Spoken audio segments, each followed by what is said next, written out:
Okay, this is a response to Itsthesuperfly. Hello there. I believe your name's Todd, is that right? Anyway, hello Todd, I'm Fred. This is a response to your... I've got notes this time. I'm trying to be a bit more concise, but I don't think I'll make it, quite frankly. Hi there, Itsthesuperfly. First, I want to just start with an apology. You quite rightly started your video by saying that I should have informed you. I usually do, in fact I always do. I always, if I'm talking about someone or responding to a video, I always either post it a response or let the person know. I didn't in your case. I'm really sorry about that. I made it 1:30 in the morning UK time, uploaded it to Blip, in the late syndicate, and just completely forgot about that. So I do apologise about that. It is bad form, and I shouldn't have done that really. And I'd apologise to you and to everybody else for the quality of the video. I mean, a lot of my videos are pretty crap and rambly. I don't prepare in the way that you do, for reasons I'll perhaps go on to. And it was rambly, and I looked like shit, and it's... well, never mind. And I've got some of your stuff wrong, so I apologise about that. And to anybody who's watching this video, yeah. So I've got, what can I tell you? Made mistakes, looked like rubbish, rambled on about nothing. Anyway, let's carry on. Yeah, we have very different video approaches, you and I. And this is the reason why I say I didn't post it as a response. I wouldn't intend to vote it as a response, because we have very different video styles. So I just want to say that a little bit about that to start with. I mean, I view this is just my approach to YouTube, and I'm not saying it's right or it's the only one, but my approach to YouTube is as a public conversation. That's the way I deal with it. A public conversation that takes place in social media, and the more I can do to collapse the mediation process to make it more immediate in the way I talk or what I do technically, that's my thing really. Now you're doing something very different. You obviously prepare your videos quite well beforehand. You shoot them with a really cool camera. You've got the very nice microphone with a sound baffle. It's kind of broadcast quality model that you're working with there, when you do the editing and all that kind of stuff, which is just very different to what I'm doing.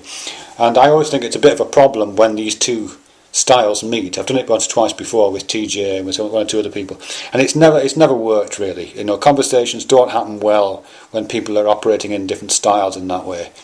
Because I'm trying to talk directly to you. I mean, my task here, as I see it from my motivations, is to try to talk directly to you as a human being. That's what I try to do.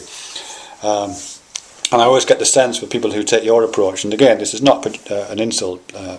Unless you want it to be, I always get the sense from people who make the effort that you make that that the conversations you would engage in are primarily for an audience to listen to. So it's not a public conversation. There's a performative element to it, which I just think causes glitches in the communication. So that's why I wouldn't have done it as a response. But having said that, that's fine. Okay. Okay, yeah, I'm not going to address some of the points you made. I mean, some of the points you made in relation to mine were completely valid. I'd misunderstood parts of your things. I hadn't articulated well the things that I had understood. I came across as even more stupid than I really am. So I'm not even going to address those things. It's fine. I mean, what I do want to do is just pick up on some of the things that you either didn't address at all, or that you addressed in a way which I didn't find satisfying. And it may well be that I just didn't explain myself properly, so how could you address them if I didn't explain myself? Okay, there's three things here, I think. I know those aren't terribly clear. The first thing is the relationship between rational behaviour and compassion or empathy, which I tried to articulate but didn't make a good job of and got very confused about. So I do want to clarify that, because I've got some things. Specifically, I want to talk about the...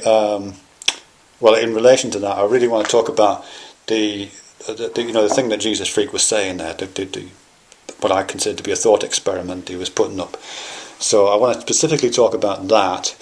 I also want to talk about outrage, because that outrage features quite a bit in your video. It featured in my response.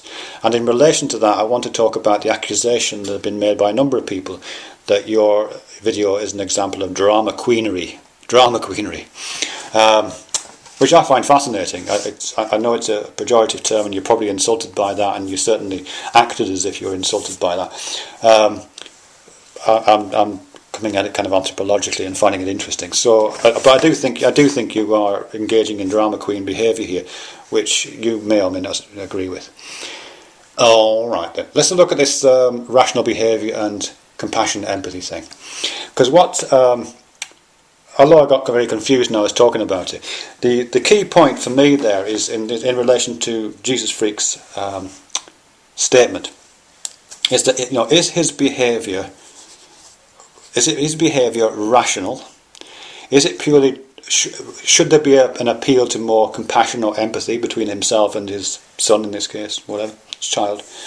And how does morality figure in that balance between rationalism and empathy, or rationalism and compassion?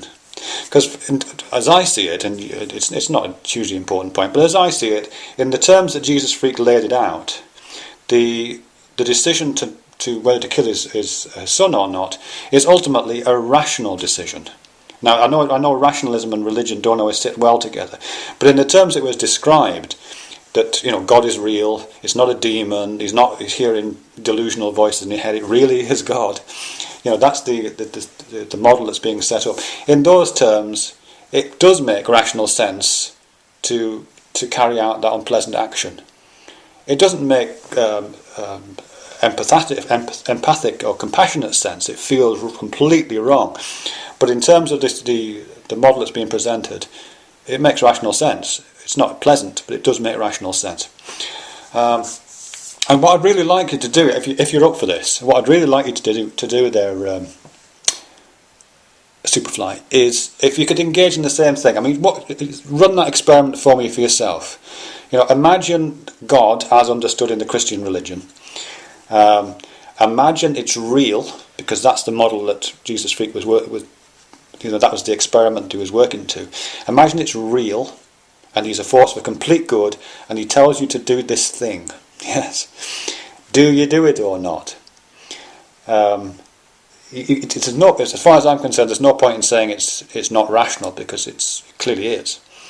It's defined in its rationality. It just feels really horrible, and it flies in the face of all that we know about morals, and it's a big problem.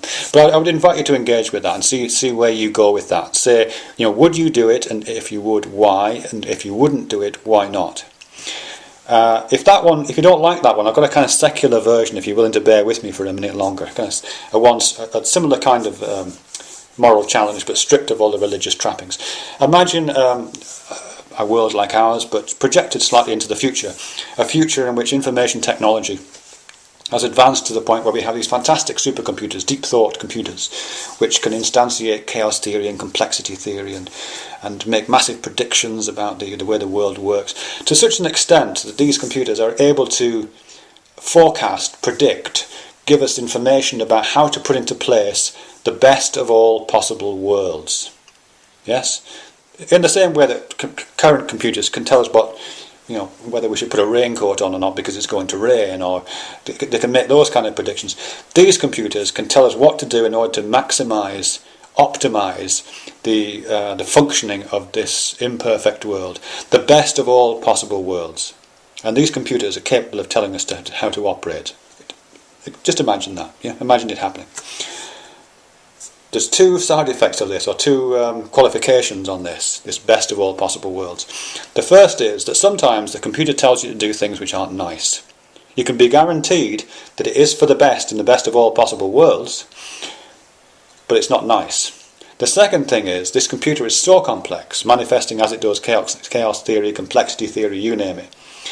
It's so complex that there's no way of it telling us why the things it tells us to do are for the best in the best of all possible worlds. Yeah, those are the double binds. We have to do crappy things and we don't know why. But we do know that this computer works. We do know it works. We've seen the evolution of it. We can see the best of all possible worlds building around us. And this computer one day churns out a card or a screen, lights up and says, for this to happen, such and such must kill his son. That's the instruction on the screen. Now you know it's rational because this computer is completely rational. You know it's true, you know it's real because this computer in our thought experiment is completely true and real. The question is, do we do that? Do we ask this person to do it? Does that person do that action? Do they kill their son?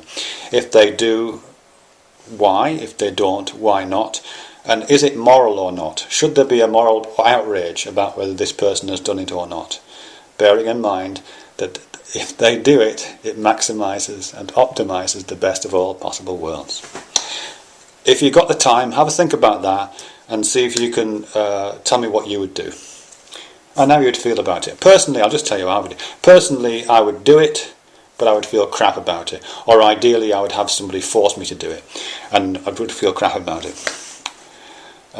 Because it's never going to happen. I mean, we can say these things. I can talk about killing my children because it's never going to happen. You know, it's made up, just like Christianity is made up. All right, so that's all I've got about that really, and that's enough on that really. But that's what I was trying to get in the original video, which you didn't really identify, and to the extent that you didn't mention it in your response.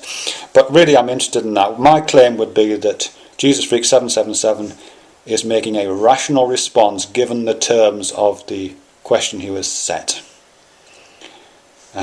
Yeah, and to to do anything else other than follow the rational urgings of that instruction is, yes, it's empathic, yes, it's emotional and compassionate, but it's not rational, it's not logical, it's not reasonable, and it's in some strange ways immoral. Okay, so that's that. Second thing, possibly third thing, is to do with outrage. Outrage. Now this video is really interesting and fascinating. I did mention this in my original video, because you talk a lot about outrage and you act as if you are very outraged, and a lot of the way you talk and the kinds of things you say about Jezuzfreek's family and so on is to do with outrage, and it's a very impassioned, there's lots of kind of derogatory language aimed at Jezuzfreek, testifying to how much outrage you feel. But that's funny, isn't it, I think? Because there is some funny things about outrage in this context. Because first off, obviously, Jezuzfreek's video is nearly a year old. It was made last March. There's been lots of talk about it since. It's had little flurries of interest several times since, which I'm assuming you must be aware of, because obviously you're involved. So a part of me is thinking, well, how come it's taken so long? How come it's taken so long for Itsthesuperfly to have that outrage boil over? I mean, maybe you've been bottling it up. Have you been bottling it up for 10 months? Is that what's happening here? Or has something else happened in your life that's just tipped the balance where you just realised the seriousness of this? You mentioned a Skype conversation. Was something said in that which just tipped it, so the full horror of this situation came upon you? Is it something like that? I don't know, but something about that time scale, for me at least, makes me question the seriousness of that outrage. It really does, I'm sorry. The second thing, and more fundamental, and other people have said this, it's probably redundant my saying this by now, is what we do when we're genuinely outraged. And you are talking about being genuinely outraged, authentic outrage. What do people do when they're outraged? And there's a number of things you could have done if you were genuinely outraged. And I'm not disputing you might well have been. The first thing I would have done, and this is just me, I would have probably sent a PM to Jezuzfreek777, asking him about this statement, asking him if he was serious, asking him if he was all right, and maybe you did that. Maybe that was the first thing you did as soon as you heard about it last March, or at some point since, or last night when you heard about it in a Skype conversation, or whatever. Maybe the first thing you did was, gee, I really need to talk to that Jezuzfreek. I'm worried about his kids. I'm worried about their safety. I'm worried about this guy's mental health. So that would have been a one possible response to your feelings of outrage. I may be wrong here. Maybe that's exactly what you did, but I'm guessing you probably didn't. Another thing you might have done would be to get in touch with Jezuzfreek's friends. He has a lot of friends online, Christian friends and some atheist friends, or at least acquaintances.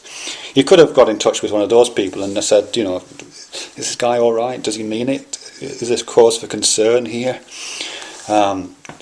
Maybe put your mind at rest or confirm your suspicions. Either way, you could have done that, and maybe you did. Maybe you did do exactly that. But I don't think you did. Tell me if you did, but I don't think you did do that. I don't think you checked those things out. You could have taken advice.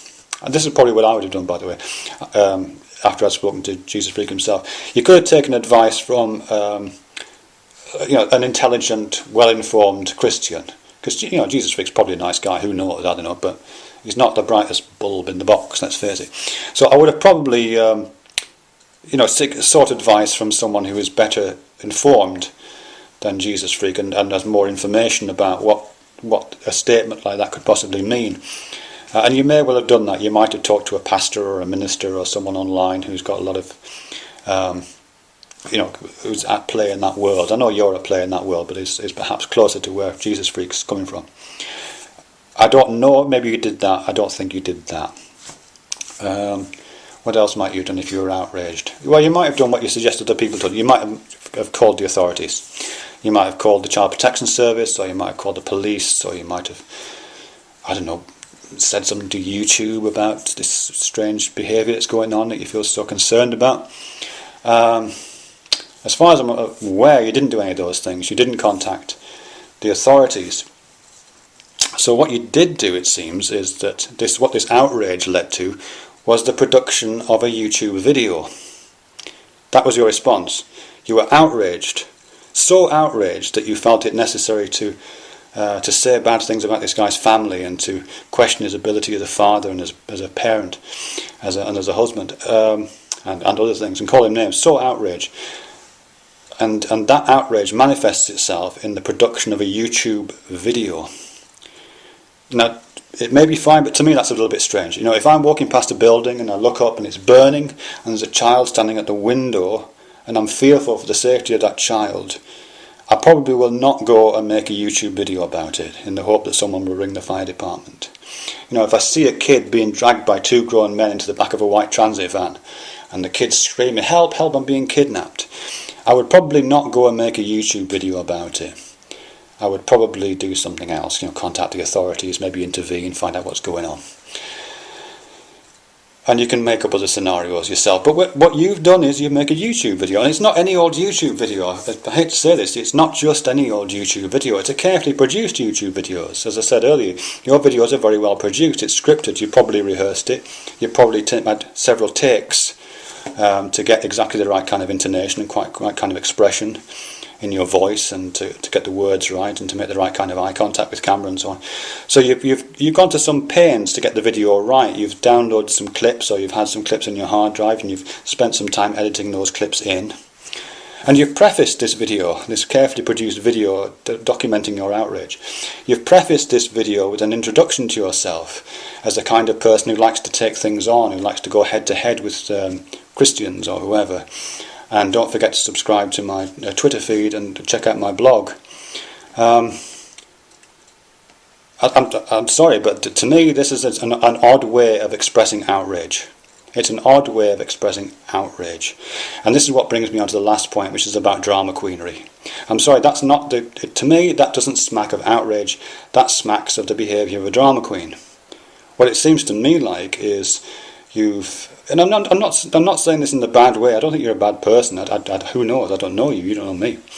But it seems to me that you've come across this piece of material, this old video of Jezuzfreek's. You've cultivated a certain amount of moral outrage around it for yourself, and you've made a video about it as a way of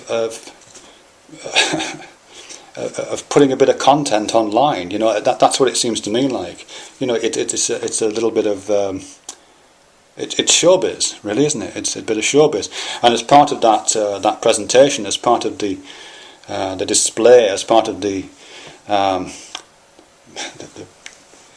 popularisation of this, as part of the self-promotion, you've gone through the motions of describing your outrage. So yeah, I just think that's the reason why I think you're a dick, and you think I'm an arsehole. Because I think it is kind of dickish behaviour, really. Now, I hope you take this in good heart. I'm sure you won't, because of reasons that I've already said. But I do hope you take this in good heart, and hope you take it as a criticism it's meant to be, which is slightly productive criticism. I mean, you're obviously spending a lot. I don't know how you find the time to make the video you make, but you're obviously spending quite a bit of time getting the footage right and making sure the script's working and doing all this editing. It's obviously something that's really important to you, and that's great. But take criticism when it's offered. Mel offered some good criticism when she called you a drama queen. Happy Cabby, it's good criticism when you played the ABBA Dancing Queen song. It is drama queen behaviour, and it's undermining the what your other efforts to try to make some serious video work here. Yes, that's that really. Anyway, yeah, I don't suppose we'll have much contact with one another because, as I said, at the top end, you know, our styles are very different. You're essentially doing small-scale broadcasting, and I'm trying to do social media, and when it is very different. If you do choose to respond to this, and please don't feel as if you have to, there's lots of other people talking about it, and I think we can just let it dissipate. But if you do want to respond, could you please try a couple of things for me? I mean, I'd really like it if you could respond specifically to things I've mentioned, specifically to do with the kind of moral maze question I asked you about God and the supercomputer. If you could really take that seriously, that would be great. If you could address this thing about outrage and the kind of faux outrage that drama queenery is all about, if you could address that in a, you know, really address it, not for me, not for your audience, but for me, that would be great. Yeah, I think that's it really. And as I say, if you want to address it, if you could try to talk to me like a one-on-one, that would be great, because that's really where I'm coming from. I know it's not your thing, so maybe I'm making an unreasonable request. But if you could, for a little while, suspend thinking about what your viewers and subscribers want to hear and what kind of videos they want, and instead, you know, just talk to me man to man, that would be great, really. Because let's face it, your viewers are always going to think I'm an arsehole, and my viewers are always going to think you're a twat. So let's just forget about viewers for a while and talk to each other. What do you say? Anyway, thanks very much. Bye.